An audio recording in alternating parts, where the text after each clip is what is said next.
Hello everyone, प्यारे बच्चों, आप सब कैसे हैं? I hope you are doing well at your home. तो आज हमारे पास वर्कशीट नंबर 10 है और सब्जेक्ट है हमारा इंग्लिश। इंग्लिश में कंप्रीहेंशन पैसेज दे रखा है और ये पैसेज आपकी मोमेंट्स बुक की द लॉस्ट चाइल्ड से लिया गया है। तो आइए इस पैसेज को पढ़ते हैं। तो चलिए let's start. The lost child is a story written by Mulk Raj आनंद। जो ये लॉस्ट चाइल्ड है, ये स्टोरी मुल्क राज आनंद के द्वारा लिखी गई है। इन दिस स्टोरी, इस कहानी में, a child visits a village fair with his parents. एक बच्चा अपने माता पिता के साथ गांव में मेले के लिए जाता है। He is happy and excited. वह बहुत खुश और उत्सुक है।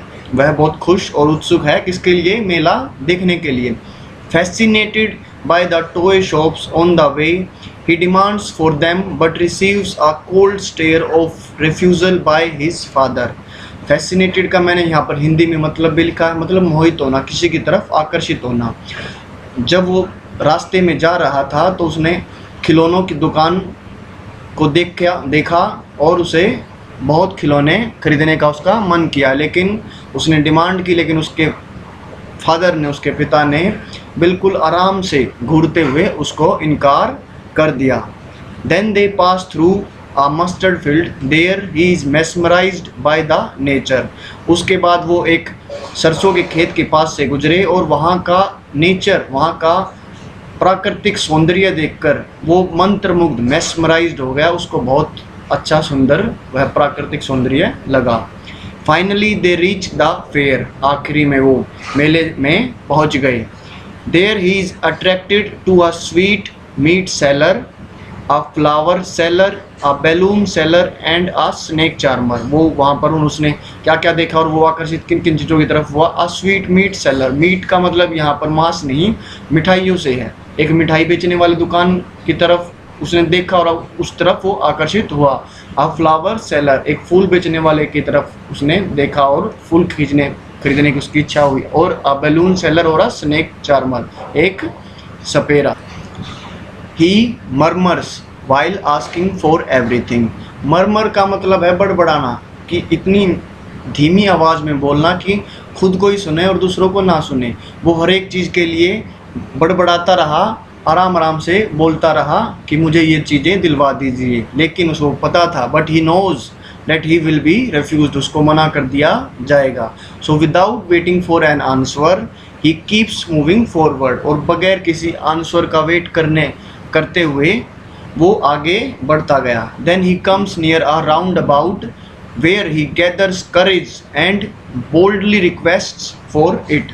वहाँ पर उसके बाद एक झूला आया, गोल झूला, और वहाँ पर उसने सोचा कि अब मुझे ये झूले पर झूलना है। और उसने वहाँ पर करेज मतलब साहस इकट्ठा किया और एकदम से उसने सोचा कि मैं अपने मम्मी पापा को इसको ऊपर झूलने के लिए रिक्वेस्ट करूँगा। बट अलास, लेकिन अफसोस, क्या हुआ? His parents were not there, he is lost. उसके माता पिता वहाँ पर नहीं थे, वो गुम हो गया था। He frantically looks around everywhere but couldn't find them. वह घबराते हुए, फ्रेंटिकली मतलब घबराहट में, वह घबराते हुए उसने चारों तरफ देखा, लेकिन उसको अपने माता पिता कहीं नहीं दिखे। He approaches near a crowded shrine about to get trampled. He shrieks in a loud voice and a man comes to help him. वो एक crowded shrine मतलब मंदिर या तीर्थ स्थल, मतलब एक भीड़ भाड़ भरे मंदिर के पास वो पहुंचा। वहाँ पर वो about to get trampled मतलब गिरने ही वाला था, और गिरते गिरते ही shrieks, जोर से चिल्लाया हुआ है, in a loud voice, कि मेरे मम्मी पापा कहाँ पर हैं। वो अपने मम्मी पापा को ढूंढ रहा था। और इतने में ही क्या हुआ? A man comes to help him. एक आदमी आया उसकी मदद करने के लिए।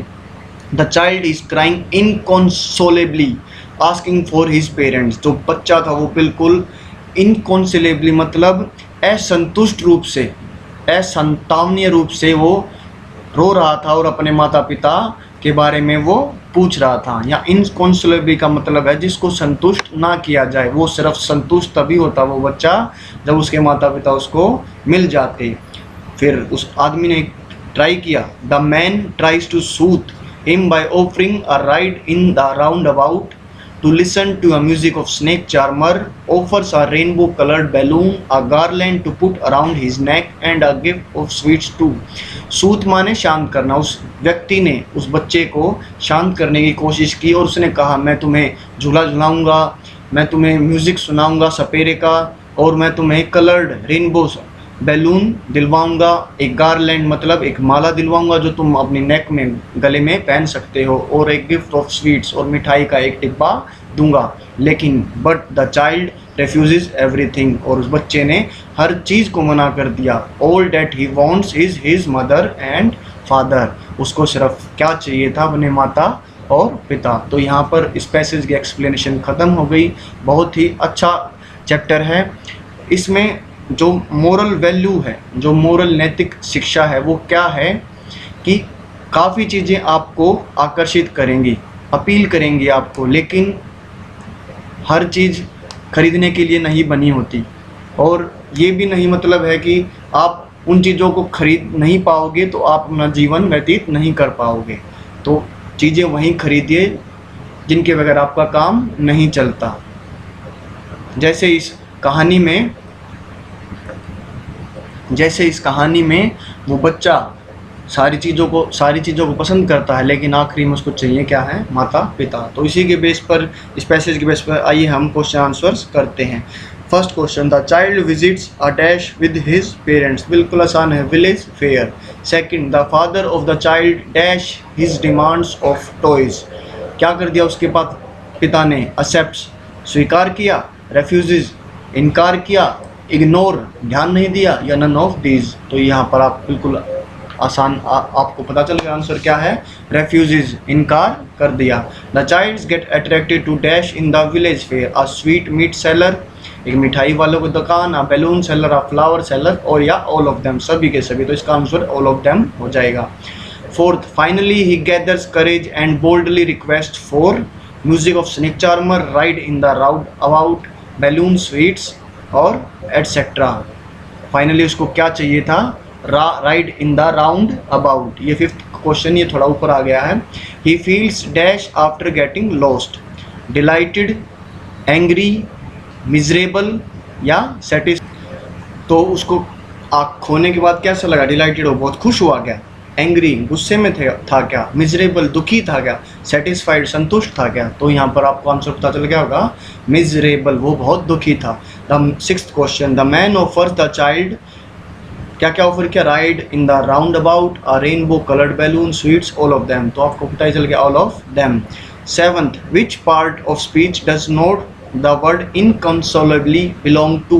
तो ये इनकंसोलेबली वर्ड है, ये किस स्पीच, पार्ट ऑफ स्पीच से बिलोंग करता है, मतलब ये वर्ब है, नाउन है, प्रोनाउन है, एडवर्ब है या एडजेक्टिव है। तो ये यहाँ पर प्रोनाउन तो आपको पता है, ही, शी, इट, दे होता है। वर्ब भी नहीं है, एडवर्ब या एडजेक्टिव हो सकता है, लेकिन ये क्या है यहाँ पर, एडवर्ब है, क्योंकि ये जो इनकंसोलेबली किसको दिखा रहा है, ये क्राइंग वर्ब को दिखा रहा है। क्राइंग वर्ब को और मॉडिफाई करके और उसको बेहतरीन बना रहा है कि वो लड़का बिल्कुल संतुष्ट नहीं हो रहा था, वो रोते ही जा रहा था। तो यहाँ पर answer adverb. And the last question is, why do you think the child is crying after getting lost. He is missing his parents, he wishes to be reunited with them, he realizes the worth of his parents, all the option। तो ये सारे option correct हैं। वो अपने parents को miss कर रहा था, वो दोबारा उनके साथ रीयूनाइट इकट्ठा होना चाहता था, और उसको अपने माता पिता की कीमतों का पता चल गया था, ऑल द ऑप्शंस। तो यहाँ पर आपकी वर्कशीट नंबर 10 कंप्लीट हो गई। I hope you like the video, और if you like the video then hit the like button and please subscribe my channel. आप होमवर्क डेली कीजिए, respect your elders and younger ones. जय हिंद, जय भारत।